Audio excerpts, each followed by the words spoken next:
Ron Goodall from FightHype.com. I'm here with Jake Hager. How's it going? It's going great, man. Excited. We're about 2 days away so it's all over but the crying, pretty much. Now, seeing that you have such a huge, multifaceted career of multiple things, like WWE, AEW now, and Bellator, how do you, knowing that where you're at now, like looking back, like did you ever picture all this would happen to you in your career, in your life? It's pretty surreal still to me that I'm a professional fighter and I'm on television as a professional wrestler. Like, this is my job. This is what I get to do. It's awesome.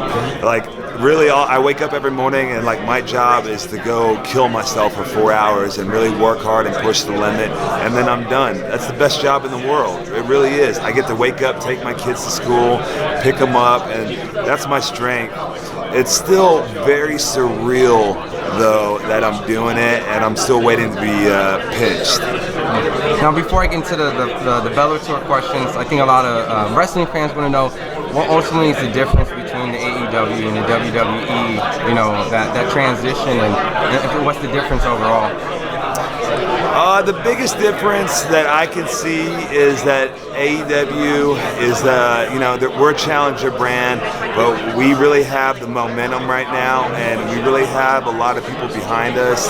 AEW is one of the reasons that you see such a growth in the popularity of pro wrestling. They have really attracted a lot of new fans, and plus made their own fans that aren't fans of the WWE product.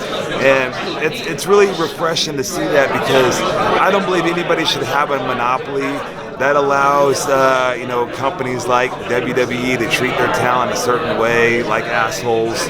And you see a different approach with AEW and how they treat their talent, much like how you see Bellator treating their talent as assets, as valuable commodities to their company, and the talent 100% responds to that. Now, transitioning to Bellator that you mentioned and how well they treat you, you have a fight coming up.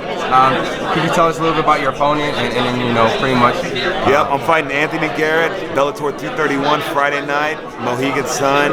He's a big strong kid, cutting weight to make 265, so I know he's going to want to use that advantage on me. He's going to try to get me up against the cage, and I'm going to have to use a lot of footwork and a lot of little smooth moves to avoid him. I think it's going to be a great matchup for me to showcase my improvement and to get in there and make another statement in the MMA world. And obviously, you going into Bellator, you're having a winning record. This is stuff that's going to make people take you serious, and and show that you're actually an MMA fighter as well as an AEW wrestler. Is there any concerns amongst the two promotional companies, like juggling both, so that you're not burnt out or you don't injure yourself, or between the two organizations? Or as of now, no, there's no concerns about it. Both companies had made it crystal clear to me that if I ever need time off, just let them know, and they're willing to work for it, and that it's not going anywhere. I'm in the prime.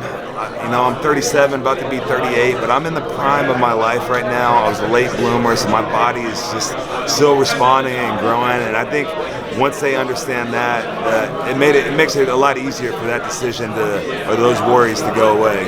And the reason why I asked you that, because you transitioning into Bellator, Tyson Fury, a boxer, transitioning over to the WWE, the wrestling world, something you're very familiar with. What was your overall thoughts with that, seeing Tyson Fury do wrestling? I'm a big Tyson Fury fan. I love his story. I love how open he is about talking about his health struggles and, just struggles at life. I think it's great for the world to see that. Like, he's at the top of his game right now. He's the champion, but he's out here being vulnerable to us. And I really admire that and look up to a person like that. I wish him nothing but the best. Obviously, he's a natural-born entertainer, and so he's going to excel very well at WWE or pro wrestling. And he might, they might not be able to get him back in the boxing ring. And if he does go back to boxing, how do you think a rematch with him and Deontay Wilder would go? I think he's going to beat Deontay. I think he just has more experience. Deontay has that X factor. with athleticism, but I think Tyson would beat him. And then my last question before I let you go, outside of your big fight coming up on Friday and your AEW events, is there just one fight that stands out that you really want to see as a fan, and either between MMA or boxing or anywhere that you have your eyes on?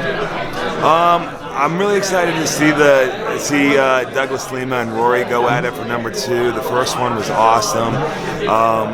Douglas was in my locker room for my second fight, so I kind of feel like we bonded a little bit, and we're part of the same team now, so I'm rooting for him. And just, man, you know, there's $1 million on the line. How cool is that? That just has to up their intensity, you know, another 10%, and that's pretty incredible when you think about the output that they're already generating. Well, appreciate the time. Excited to see your fight and your AEW events. Thank you so much for the time. Hey, thank you so much.